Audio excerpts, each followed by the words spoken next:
Danica Patrick is one of the most polarizing figures when it comes to racing. We've talked about her NASCAR career before and have said how much of a massive bust she was there, but in the case of IndyCar, that is entirely different. She began go-karting in the 90s, and by 1998, she had progressed all the way to the junior formulas in Europe. She moved back to the States and eventually entered the Barber Dodge Pro Series as well as the Toyota Atlantic Series. At one point in her season, she was the championship leader. This caught the eye of not only IndyCar, but Rahal Letterman Racing. After securing funding for the 2005 season for a third entry, they decided to put Danica Patrick in the car. She was set to make her debut at the Homestead Miami Speedway at just the age of 22. Unfortunately, it ended in not just a wreck, but also resulted in a mild concussion. The first 4 races of the season saw her have a best finish of 4th at Twin Motegi, but the 5th race would see Danica Patrick become a nationwide sensation. After setting the fastest overall practice speed in that season's Indianapolis 500s, she started 4th and became the first female driver in Indianapolis Motor Speedway history to lead laps during the race. Her 4th place finish secured not only Rookie of the Year honors, but also made her the highest finishing female in the race's history. Danica Mania was born not too long afterwards, and the question was, when would she get her first IndyCar win? And in her rookie season, she showed glimpses that her first win could come sooner rather than later. She qualified on the pole 3 times that season at Kansas, Kentucky, and Chicagoland. She nearly broke another record, but in the end, she tied for most poles by a rookie in a season. While her rookie season in IndyCar was very historic, it was also equally as inconsistent. 3 poles was mirrored with 0 podiums as well as 5 DNFs. Questions were floating around on what type of sophomore season we would see, a sophomore slump or a glimpse of hope. Well, at first, it was looking bleak. Danica and her team had to withdraw after the unfortunate passing of Paul Dana, and when you look back on that season, it was extremely frustrating for her and the team as a whole. They didn't score any poles, as well as not being able to score a single podium for the 2nd season in a row. However, she had knocked on the door twice with 2 4th-place finishes at Nashville and Milwaukee. They cut down on the DNFs, but overall, Rahal Letterman Racing was simply just not as fast as they were a season prior. While she finished 9th in the final standings, a change of scenery was needed after the season. This would turn out to be the final move of her IndyCar Series career, and the move was made to Andretti Green Racing. They won championships in 2004 and 2005, but in her first race with the team, she had an accident on pit road at Homestead, and then fast forward some time later and she had another historical accident coming off of pit road at Kentucky. Then she proceeded to kill the car entirely later on in the race. Oh, and let's not forget her early season feud with the late Dan Wheldon. I've been in this business long enough to know when somebody's there and when somebody's not. A pass is a pass. The rivalry between Dan Wheldon and Danica Patrick began in 2005 when Wheldon won Indianapolis, but Danica won the national spotlight. It was renewed last Sunday at Milwaukee in Turn 1. Weldon hit me. Weldon came down. Maybe it's a little bit of inexperience on her part. I'd like to brake check Weldon right now. Just rip his front wing off. I was inside you, Dan. Why did you come down on me? He didn't have anything to say. My words, my voice, and my vision. She's just feisty. Did she shove you? She's just being Danica. He was being stubborn. There's a lot of pressure on her, like I say, because she's not won a race. And if he thinks that I'm not going to remember that, crazy. The following race at Texas would be the site of a historical first. Danica was not only competing for the race win at one point inside the final 10 laps, but in the end, she ended up scoring her first career IndyCar podium. Everybody was willing just to sort of sit where they were and collect points, but we're going to come up to the white flag, and you see Franchitti just pushing the foot on the throttle, trying to get it done.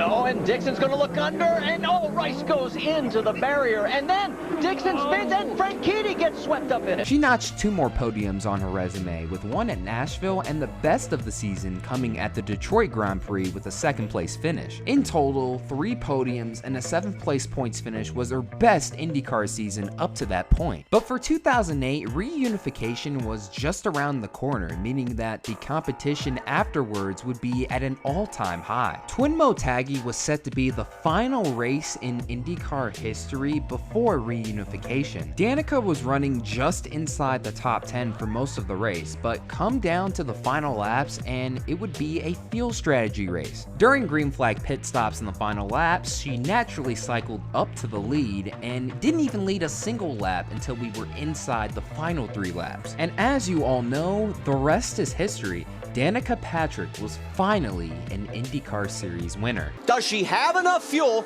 to get around the final 2 corners? Into turns 3 and 4. Danica Patrick coming out of 4, and boys, move over. The lady is coming through. Danica Patrick wins at Twin Ring Motegi. This was the win we had all been waiting for in the Danica Mania era. She became the first woman to win a top-level sanctioned open wheel event. This is exactly what she needed and exactly what the IndyCar Series needed, just in time for reunification. Now that her maiden IndyCar win is officially out of the way, how did she do for the rest of the 2008 season? Well, her month of May saw not just one, but 2 separate pit road incidents that really weren't her fault. And then there was her infamous argument with Milka Duno. Milka was off the pace. Now Danica tries to make another move continuously. She gets frustrated, and she does finally get inside Milka going down the back straightaway. I have no idea what you're doing out there. You're going to be sexy. What are you doing? Go. If you have mirror, you can see. If you are fast, you can go. I see you. If you are fast, you can go. What the? And some people have the nerve of saying Danica's the worst female driver of all time. 2008 saw 1 win and 1 podium in total,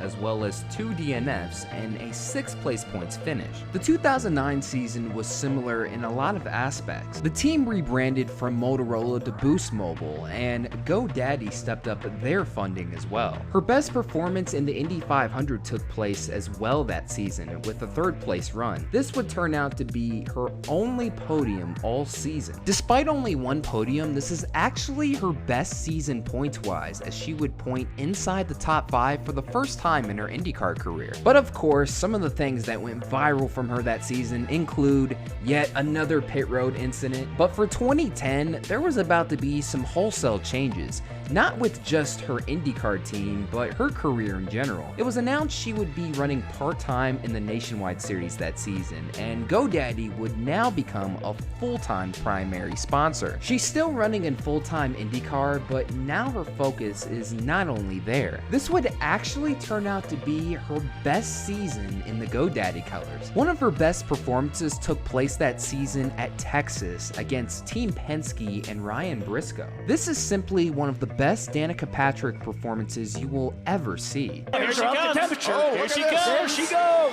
Whoa. Yeah. Did she come up on him quickly or what? And away she goes to the lead. So we can say she had it's not the lead yet. There's a couple cars that haven't pitted. Yeah, but a brilliant outlap. Brilliant for Danica. Yes. Here comes Briscoe.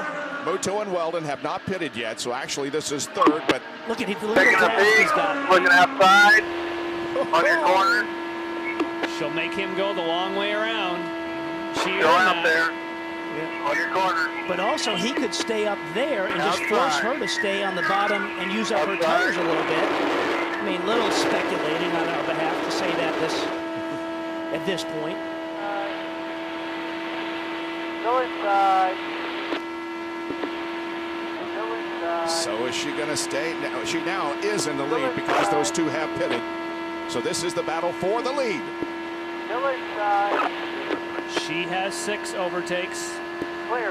A 2nd place run was the end result, but yet it was another podium. And then fast forward to the season finale at Homestead, and she would once again be put in the same position. As far as the win was concerned, Scott Dixon pretty much already had this race in the bag, but her 2nd place battle with Tony Kanaan was up for grabs, and she was able to barely squeak by him and notch what would be her final podium in IndyCar. While she notched multiple podiums for the first time since 2007, her season as a whole paled in comparison. An average finish of 11.4 and a 10th place points result was one of the worst seasons she had in quite some time, and in 2011, what would be her final full-time season in the IndyCar Series wasn't too far off. She had already announced plans to drive in NASCAR full-time for 2012 and beyond. Her final full-time IndyCar start took place at Kentucky according to the record books, but we all know the real last start took place at Las Vegas,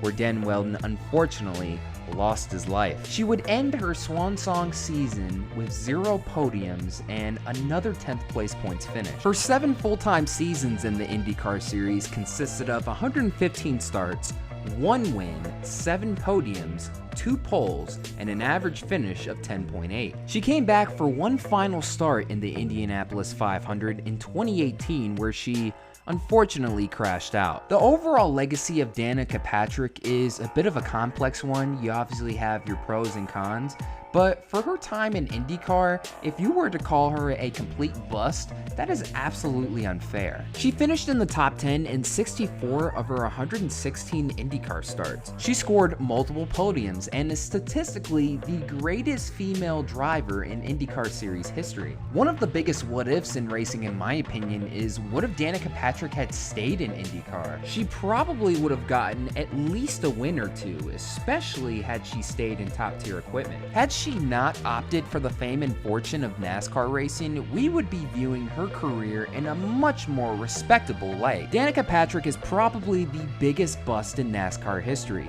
but when it comes to her IndyCar career, she is definitely not a bust at all. And once again, that'll do it for another video. Thank you guys so much for watching. This is Black Flags Matter. Catch you next time.